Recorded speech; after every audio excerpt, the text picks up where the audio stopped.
Olá, sejam todos mais uma vez bem-vindos ao C-Pop, podcast de cultura pop do Correio do Povo. Eu sou o Carlos Correia, aqui comigo o Márcio Gomes. E aí, Márcio, tudo bem?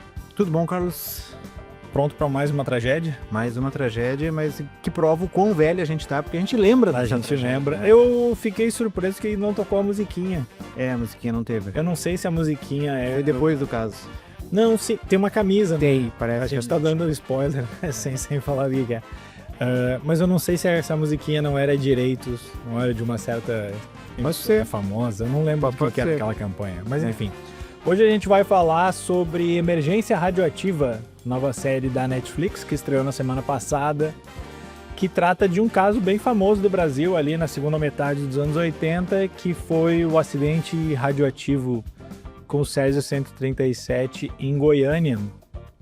E que, para quem não sabe, foi bem punk, né? Bem punk, como a série deixa bem claro. Então, série não, minissérie, né? Jogo rápido. 5 episódios. 5 episódios de uma hora cada um, né? Uma hora cada um. Mas assim, dá pra maratonar tranquilo no final de semana, por exemplo. Assim. É meio pesado, né? Pra tu ver, não sei. Foi mais cada um. Disse que é uma maratonada alto astral. Disse que era uma maratonada só. Enfim, então vamos subir a trilha aí, que a gente vai falar aí de emergência radioativa.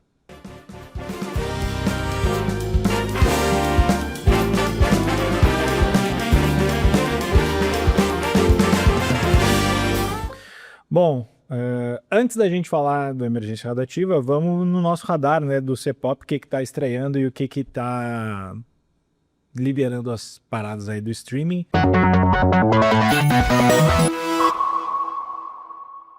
Não separei tantos lançamentos assim, peguei 3 na verdade, dos quais eu só vi um.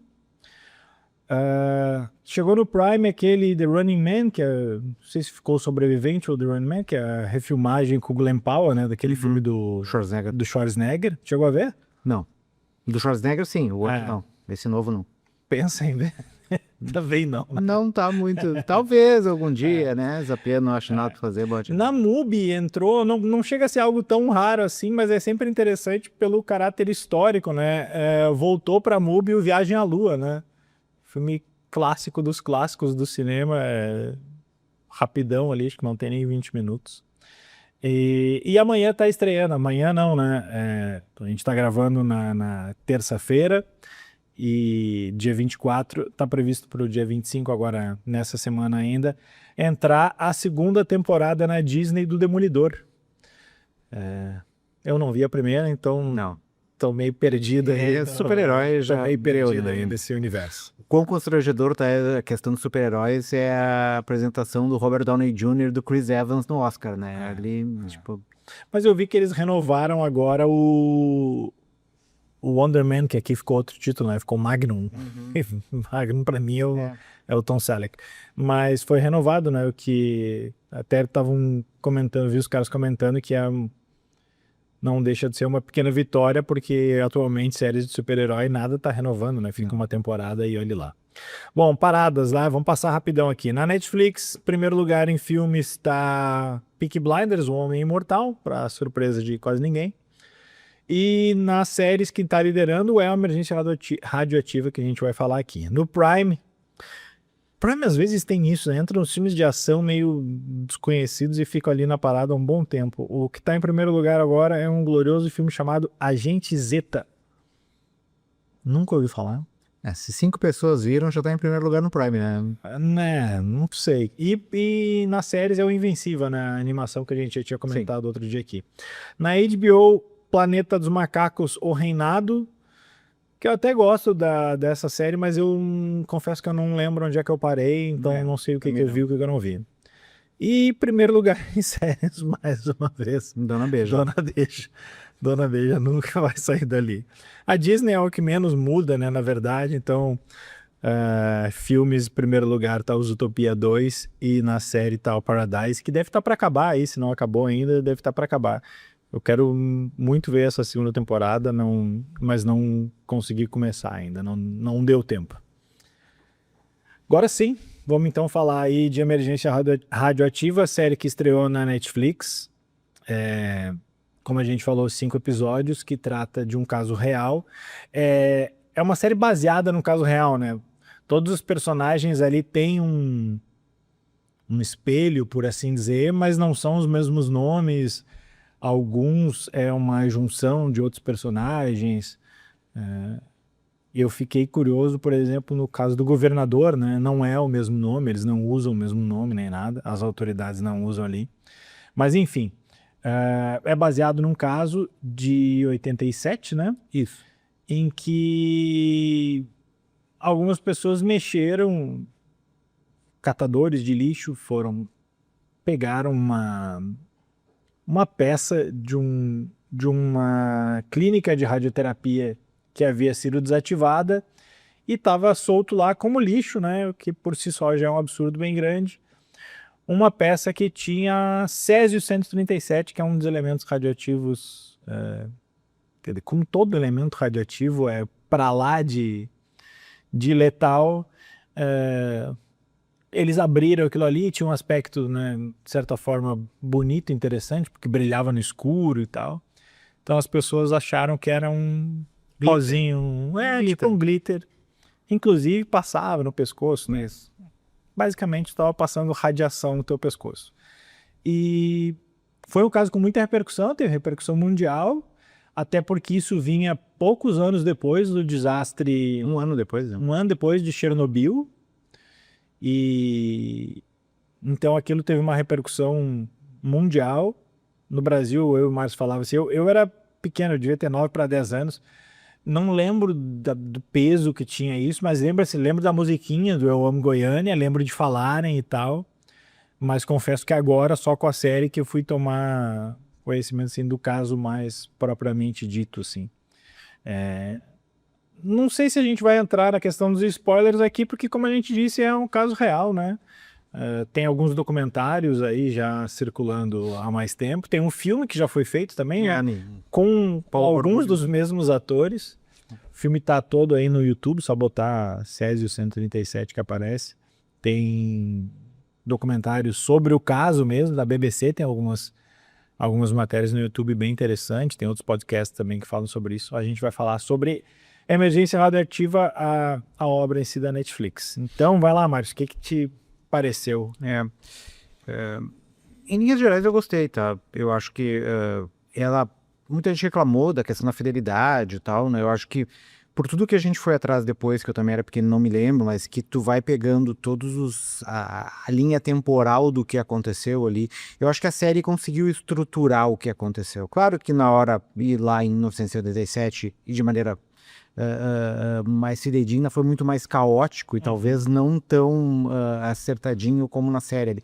Mas por uma questão narrativa, tu tem que explicar e deixar tudo, pontuar tudo de uma forma bem linear para que as pessoas consigam acompanhar o que estava acontecendo.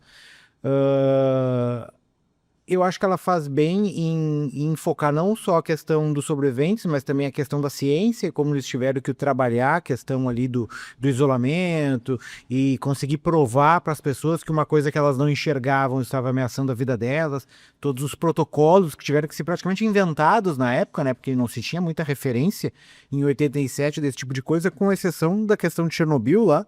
Teve também um acidente de uma usina nuclear nos Estados Unidos, um pouco antes, a 3 Mile Island, naquela, né, mas eram umas fábricas que expeliam radiação. Se tu pegar a radiação e levar para tua casa, isso era muito, não sei se inédito, Passar radiação no corpo, comer radiação. Comer radiação, como no caso da menininha, isso era tudo muito, muito novo, e eles iam, assim como a gente aprendeu com a questão da Covid, e é difícil tu não fazer um paralelo dessa série com o período da Covid que a gente vivenciou há pouco tempo, assim, eles foram aprendendo com o que estava acontecendo, e foram moldando os protocolos à medida que a situação evoluía, assim.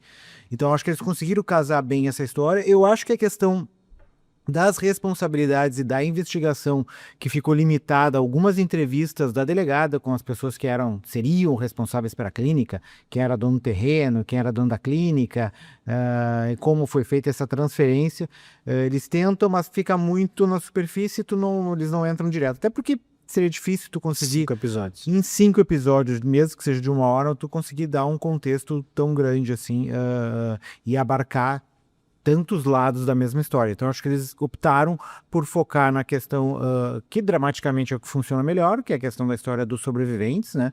E o drama dessas famílias e provavelmente da cidade, e a questão da investigação ali dos pesquisadores, que é o cara do Rio lá, o que eles chamam de Márcio na série, mas tipo, na vida real tinha outro nome, e o pessoal do CNEM ali, que é da agência de energia, que ajudou a conduzir toda aquela, não só a investigação, mas isolar as pessoas, testar, enfim. Então, eu acho que em linhas gerais a série conseguiu cumprir o que ela se propunha. Ela não é uma série tão boa como Chernobyl, né?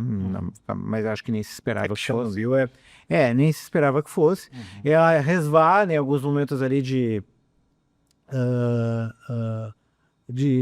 não sei se de novelinha, né? Mas aquela coisa, o pianinho, aquela dramaticidade, aquela coisa que tu vê que é um pouco narrativamente forçado, né? Mas que acaba funcionando, eu acho que para deixar claro o que estava acontecendo ali. Eu vi muitas críticas do pessoal em relação a várias coisas, acho que a gente pode debater um pouco da repercussão dela nas redes sociais e das pessoas, especialmente o pessoal de Goiânia, que ficou muito incomodado com a questão da série não ter sido feita lá, né? Mas eu acho que ela conseguiu cumprir o papel de trazer de volta essa história, de contar um pouco o que foi que aconteceu, que muita gente ou certamente tinha esquecido, né? Ou não vivenciou. E tu conseguir pelo menos montar um cenário do que foi aquilo ali, né? Da dimensão daquela tragédia, que pelo número oficial de mortos parece pequeno, né? Que são 4, mas o impacto, muito mais, né?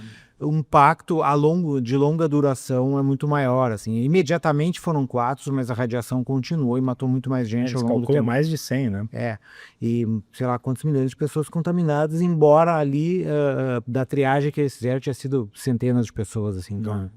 pelo que eu li era, sei lá, foi muita gente, não sei se posso estar enganado o número, 100 mil foram testados.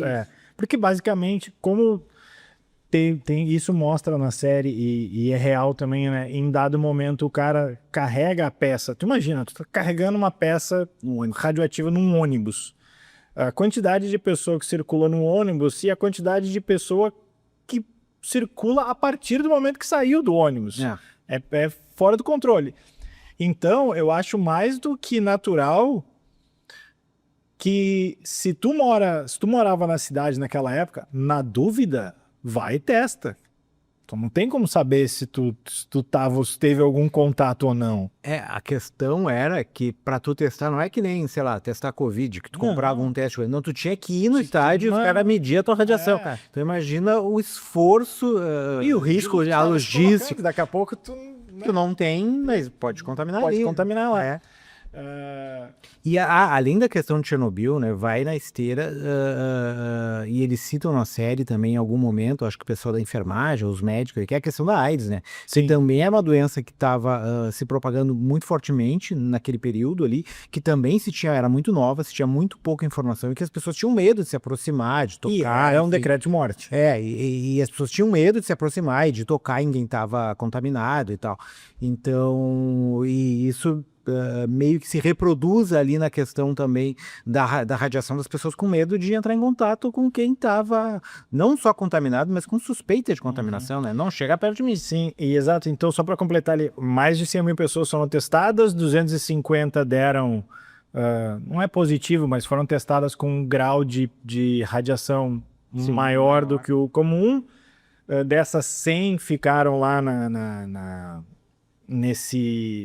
no estádio, em que era uma espécie de uma triagem, e 20 foram tratadas com mais gravidade. A série ele fala no começo em 4, depois 6, na verdade foram 14 para o Rio de Janeiro, e como o Márcio já falou, 4 vieram a falecer. Tem um negócio que me impressionou muito, que é o relato de uma das vítimas de verdade, né? Numa das pessoas que sobreviveu a isso. Que ali no filme dá a entender, que na série é representada pela mãe da menininha que vem a falecer mais tarde. Na série é a Antônia, né? Mas fora da série tem o nome aqui, depois eu puxo. Eu acho que é Maria Gabriela, né? Celeste é a menina. Celeste é a menina. Maria Gabriela Maria Ferreira. Gabriela, né? Isso. Não, Marília Gabriela Ferreira, eu acho que é a que Não, eu acho que ela morre.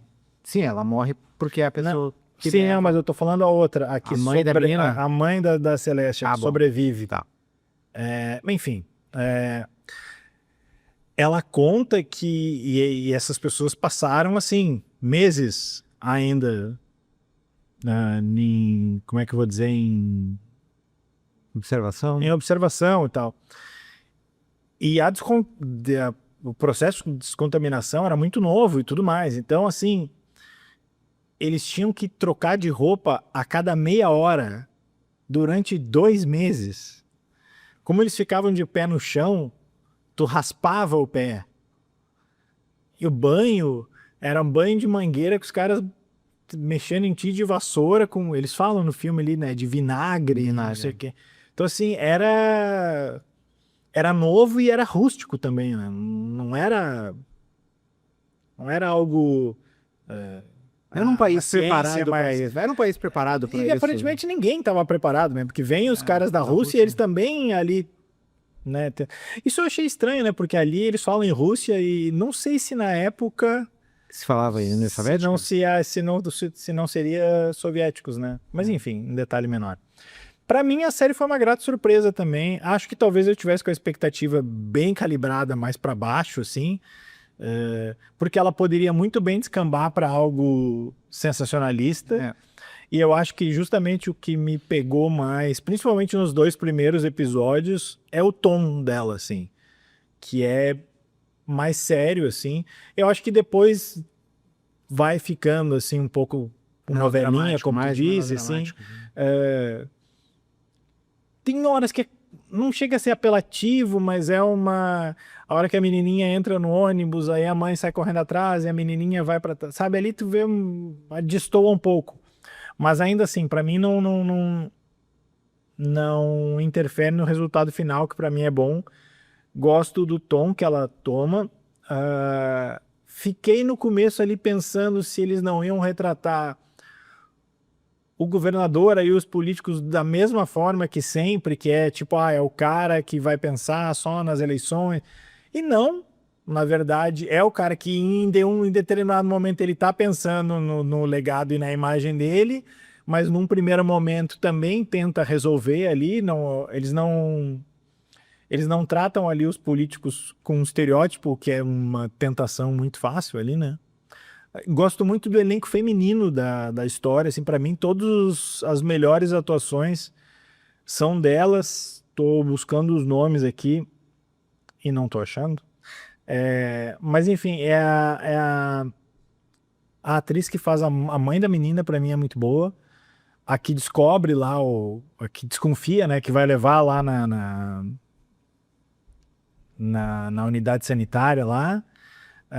Para mim, todo esse elenco é muito bom. O cara também, o Johnny Massaro também é bom. Mas eu te confesso que em um determinado momento, se tu olha de novo, ou quem tá vendo ainda, difícil, né? As pessoas geralmente vêm ouvir o programa depois, mas enfim, olha no trailer que seja, ele fala igual ao Selton Mello. Se tu fecha o olho, não é a voz, é a voz e o jeito que ele... Tu fecha o olho e é o Selton Mello. O que eu reparei foi o sotaque do pai dele, que às vezes ele tá com sotaque gaúcho, eu pensei, vai ver, o cara é gaúcho, foi morar e depois no final ele tá com sotaque goiano, então ele vai trocando o sotaque ao longo da série. Eu achei o sotaque mais mineiro às vezes do que... mas eu acho que pela proximidade, eu não sei, eu nunca fui pra Goiânia, eu não sei. Aí é uma falha minha, eu não sei identificar o sotaque goiano. Mas então, assim, gostei muito da forma como a série acerta o tom, e algumas coisas que a gente pode achar que são exagero, aí o problema é a realidade, né? Porque a série retrata exatamente aquilo. Duas coisas que para mim podiam parecer forçadas, e fui buscar informação e não são. A primeira é a cena em que ele descobre lá que a peça tá na vigilância sanitária, e ele chega e, tipo, tá o bombeiro saindo daquilo lá, com aquilo na mão pra jogar no rio. Tu pensa assim, cara, isso é coisa de roteirista, né? Não. Cara, ia Foi jogar no Rio. exatamente isso. O cara ia jogar no Rio. O cara ia jogar no Rio e aí tu imagina a consequência disso.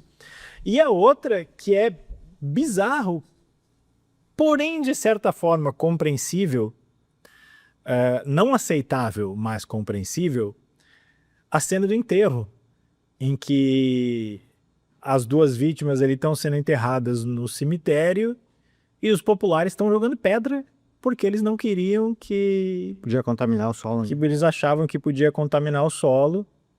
E o caixão da menina pesava 700 quilos, porque tinha chumbo à volta e tudo mais. É surreal, assim.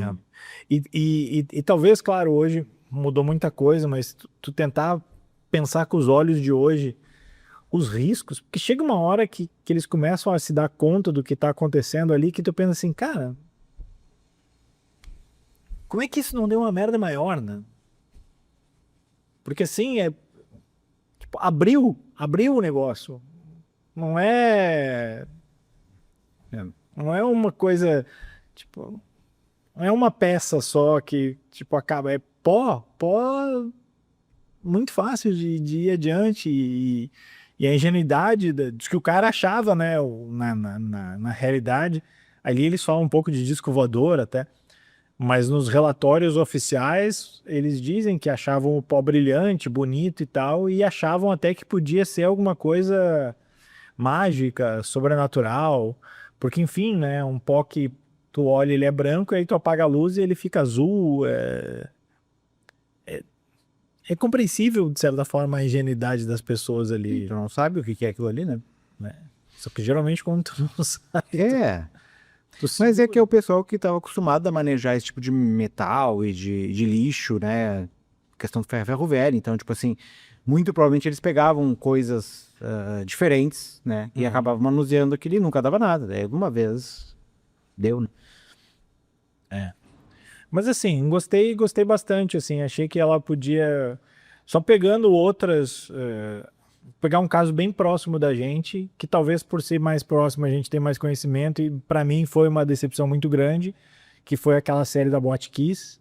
Aquela, assim, eu acho ela apelativa do início ao fim, e aí talvez a gente possa entrar um pouco nessa parada que tu falou das críticas, porque aquela, assim, era um negócio passado no Rio Grande do Sul, que era basicamente... Tem um amigo que falava, quando teve aquela série da Casa das Sete Mulheres, que lá pelas tantas, uma das meninas falava, está na hora da gente ordenhar as vacas. E a série essa da Botkiss era um pouco isso, assim. Talvez o pessoal de Goiânia tenha alguma razão em alguma das críticas, mas que para mim, pelo menos, passa batido por mim. Tem a questão que falaram que não foi filmado em Goiânia, né? E não usaram pessoas de lá e tal. Né? Assim, aí é uma questão de logística, né? Eu não sei quais são os motivos que levaram a Netflix a tomar essa decisão, mas assim, eu pego como paralelo a série lá que a gente tá vendo, lá do The Pitt, que é uma série que se passa em Pittsburgh, mas ela é gravada na Califórnia. E daí os caras estão falando que é gravado na Califórnia porque é mais barato do que tu pegar toda a gente que, normalmente os atores trabalham lá em Hollywood, então, tu pegar toda essa galera e transportar e pagar hotel e pagar viagem pra ficar, sei lá, 2, 3, 4 meses em Pittsburgh, do que tu gravar direto lá e recriar o cenário ali na Califórnia, o cenário de Pittsburgh. Mas as externas, certo, eles filmam lá, né? Me disseram que tudo gravado lá. E a mesma coisa ali em Goiânia. Eu não sei o quão fácil seria tu trazer o elenco, que eu não sei de onde é, se é do Rio, se é de São Paulo, se é de Minas, enfim, e transportar para Goiânia em toda a logística de se criar a situação ali e atrair muitos curiosos e tal. Enfim, não sei. Eu não acho que isso por si só é invalida. O que a gente pode discutir é a questão do enfoque da série, né? Tipo, se deveria ter focado mais as responsabilidades políticas de quem cometeu essa negligência ali com manuseio não, mas com o armazenamento do equipamento, não ter tirado dali, e isso foi en passant. Nessa questão dos nomes, né, que não usaram os nomes reais das pessoas. Do ponto de vista dramático. É porque não é um documentário, né? É uma série baseada na história, então, mas não é a ideia da série. Até acho que eles se aproximaram de forma bastante na linha temporal e dos acontecimentos ali foram até bastante corretos, assim. Não foi no mesmo período de tempo, que ali ficar aparecendo dia 1, dia 2, não foi tão rápido assim, né? A coisa demorou mais. Mas para efeitos dramáticos é muito mais fácil tu Não, e acho que estruturar dessa forma. E é muito mais fácil tu se identificar tanto com as vítimas, quanto com o cara que toma a dianteira ali, que não é um especialista, né? Ele era um cara formado que estava ali pro aniversário do pai. É isso aí. É o cara que não sei se ele estava na hora certa, no lugar certo, ou ao contrário, depende no lugar errado, na hora errada. Mas pro bem da situação, ele estava ali. Essa história é mais fácil de ser contada do que uma história de gabinete. Não. Então, assim, e eu gosto como eles conseguem, como é que eu vou dizer, equilibrar entre os médicos, o núcleo do cara ali mesmo, né, a mulher dele e tudo mais. As vítimas, né? E as vítimas. Porque tem uma hora que tu vê que os caras, que os médicos ali, eles estão fazendo a coisa correta. Pelo menos eles acham que eles estão fazendo a coisa correta. E ao mesmo tempo, é só tu gira a câmera e bota nas vítimas e tu entende as vítimas acharem que elas estão sendo tratadas. Pô, a hora que fecham eles lá no hospital, eles estão isolados, e o cara diz assim, eu quero ir no banheiro, e todos os banheiros estão fechados. Tem banheiro, né? Pô, aquilo ali é uma falta de dignidade, né? O cara mesmo, assim, a gente está sendo tratado como animal. E é um pouco isso, assim. Eu gosto muito da cena que no final a mãe confronta lá a cientista, confronta no limite ali, ela tipo assim, obrigado por tu ter... Porque a mulher diz, ela tá aqui, só ver a foto da tua filha. Mas vocês nos tiraram daqui. Foi tu que me separou da minha filha. E tu consegue se colocar no lugar das duas, assim. Então acho que é difícil a série ter esse equilíbrio de não sei se é não julgar, acho que mais do que tudo não fazer condenar. fazer uma relação maniqueísta, né? Tipo, não tem até tem um lado bom e ruim, ali tu vai ver, mas tipo, não é tão claro e tu consegue ver vários lados, né? Várias opiniões diferentes e várias visões do mesmo fato, que é o que tu tá falando, assim.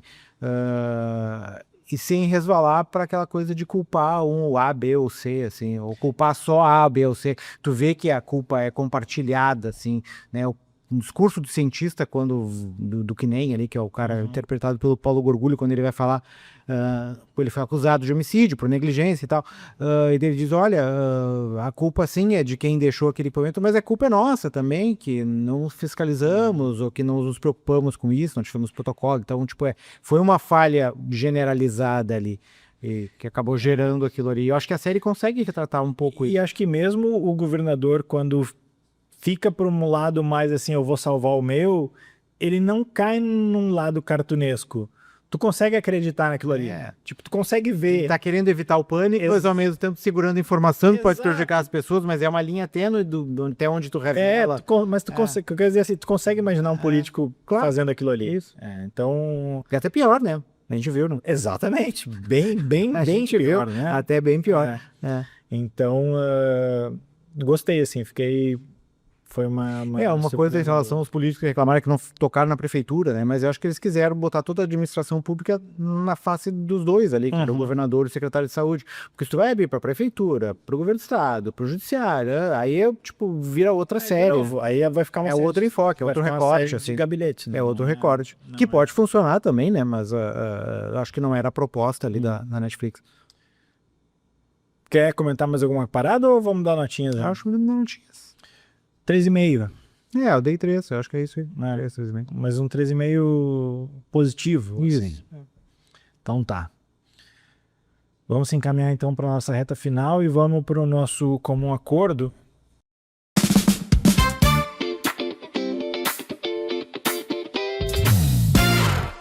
Que de novo eu fiz rapidão, mas ficou difícil. Tá bom? Ficou difícil. Mais ou menos. O rebaixamento acho que vai ser fácil. Tá. Não consegui pensar num tema... Até pensei ali em fazer filmes e séries situados ali em 87, mas aí no segundo que eu peguei já estava 87 ou 88, eu disse não.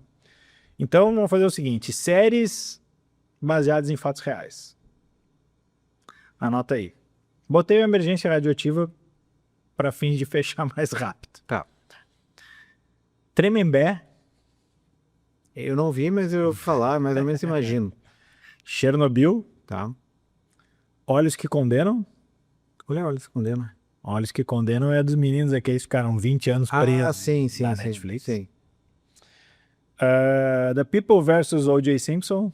Não o documentário, a série, série. aquela com o John Travolta e tudo mais. Inventando Ana. A guria aquela que se passa por outra. Com a... sim, eu sei ela. A menina do Ozark, né? Isso. Band of Brothers. Um pouco adaptação, mas enfim. Peguei uma da Apple aqui, aquelas 5 dias no Hospital Memorial, que é depois do... Mas tem um monte de coisa que eu não vejo. Aí facilita. Vai ser difícil, Blackbird, série da Apple também. E Cena. Fecharam 10 aqui. Na verdade, não tá tão Como tu difícil. ter lembrado do Cena que a gente viu no passado dessa série, é bem melhor que o do Cena, por sinal. Muito melhor. Inclusive... O pessoal não tem referência, fala mal da série, é verdade. Talvez a série não tenha, né, não seja top. Mas tu pega comparado com outras... Muito bom. Tá bem à frente. Assim. Eu, assim, pra mim, na verdade, tem 3 aqui que concorrem mais fácil pro rebaixamento. Uma, tipo assim, eu gosto como diversão, mas o Tremembé não tem condição. A minha dúvida é o Cena ou essa dos 5 dias no Hospital Memorial que eu vi e achei bem fraco. Eu teria que votar no Cena porque eu não vi essa dos 5 dias. Então, fechamos aí com o Tremembé e Cena. Então, fica as outras 3, que na verdade é 2, né? Porque o Chernobyl tá no topo desse pódio aqui. Chernobyl, a Band of Brothers, eu acho que podia estar junto com o Chernobyl, ele é uma baita série. E... eu acho que o Olhos que Condenam tinha que estar aqui. Eu não vi o Band of Brothers, mas aí eu vou confiar em ti. Não, sim, Então daí fica o Chernobyl, Olhos que Condenam, o Band of Brothers. A Band of Brothers, é que a gente tem muito presente aquela da aviação ali, que é meio chato, que é muito ruim. Mas a Band of Brothers é bem boa e a outra que teve o do Pacífico também é legal. Todas estão na HBO? Quer dizer, a da aviação não, da aviação da Apple. O Pacífico eu não me lembro, o Band of Brothers sim. Se bem que tem algumas coisas da HBO que já migraram para Netflix, né? Que agora não vão migrar mais. Não, até vão, porque a Netflix continua comprando, vai continuar comprando esses conteúdos, né? Porque as coisas ganham relevância e visibilidade quando vão para Netflix. A partir da Netflix, né? Viu o show do BTS? Você acordou? Você madrugou para ver o show do BTS? Não vi, embora eu estivesse trabalhando às 6 da manhã aqui, podia ter visto no sábado. Mas já deu polêmica também, né? O pessoal tá reclamando, divergência do tamanho do público. O BTS diz que foi 100 mil, a polícia tá dizendo lá que foi 40 mil. Não que faça diferença alguma. A universidade lá, aquela que faz média. Enfim. Vamos lá para as dicas da semana, então.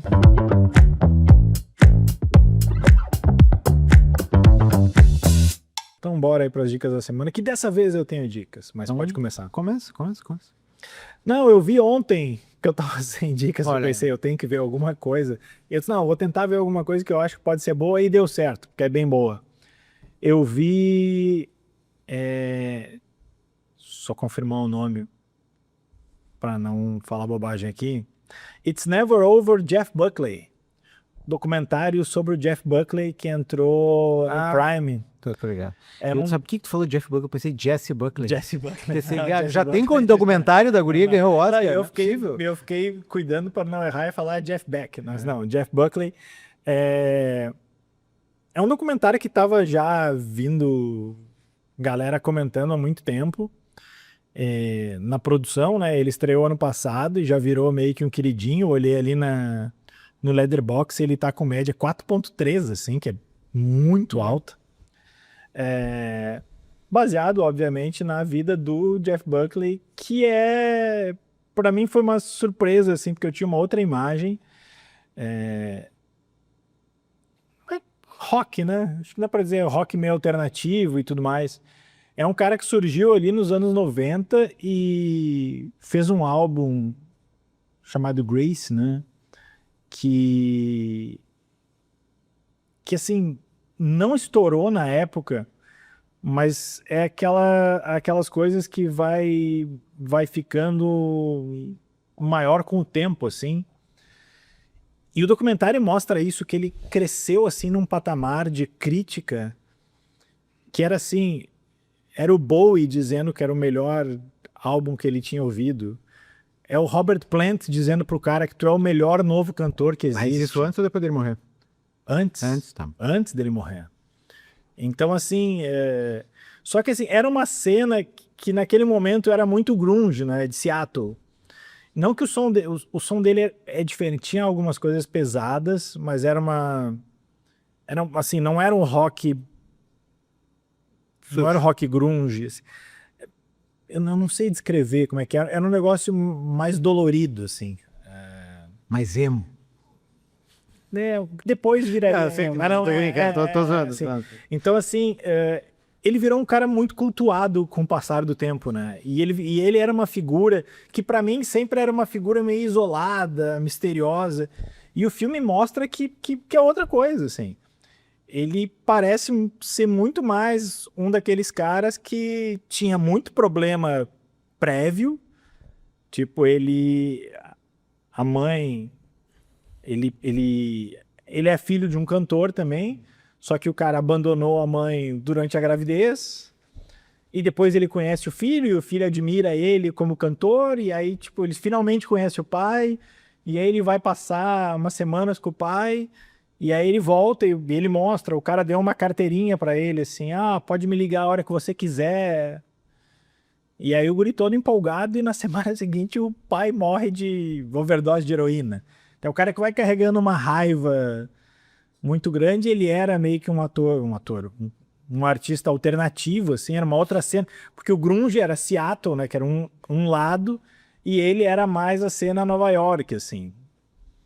E é um cara que, pra mim, eu faço muito paralelo ali com o Kurt Cobain, o cara que não segurou a pressão e a fama, Mas assim. ele não foi suicídio, né? Foi? Não foi Ele suicídio. se afogou, né? Ele se afogou, mas assim... ele dizia pra todo mundo que ele não ia durar, e pouco tempo antes ele ligou pra todo mundo. Então, só que mas talvez falta de informação, assim, para mim era um cara que tinha se afogado e nunca tinha sido achado, era um mistério. E não, acharam o cara 2 semanas depois. É que nem o Césio pra mim, Césio era um cilindro, não era um pó. Mas Não, aí depois eu outra sei porque eu criei essa falsa memória. Por causa da abertura dos Simpsons.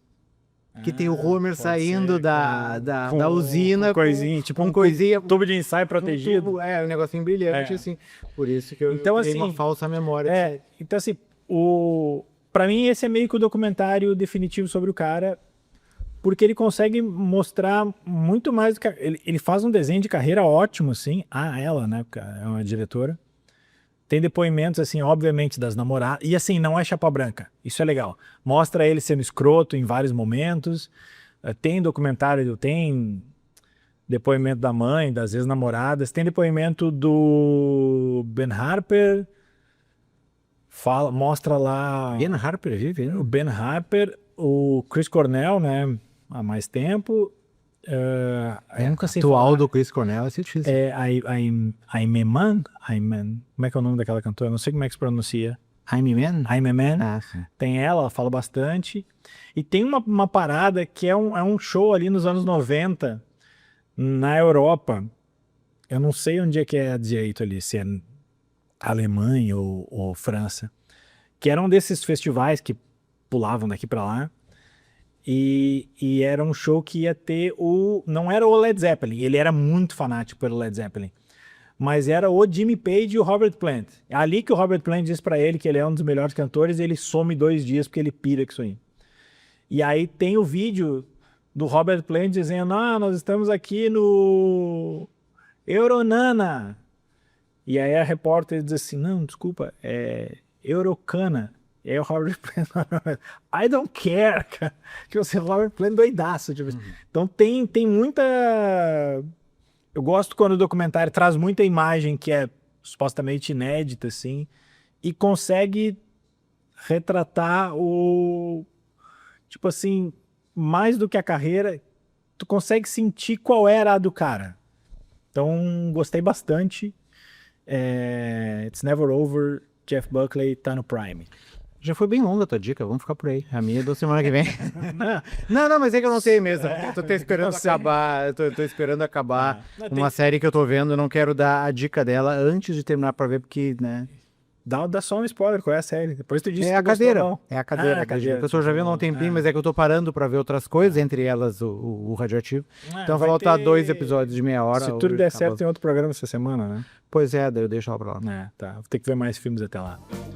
Então tá, a edição, não sei se... Acho que pro público já vai estar diferente, né? Vocês viram que o visual tá diferente aqui, o pessoal mudou o nosso estúdio. E nas picapes aqui, o Felipe Teixeira e o Alex Reis estão comandando tudo. Então os elogios são todos pra eles, certo? A gente volta, se tudo der certo essa semana, se não semana que vem. Um abraço, tchau, tchau.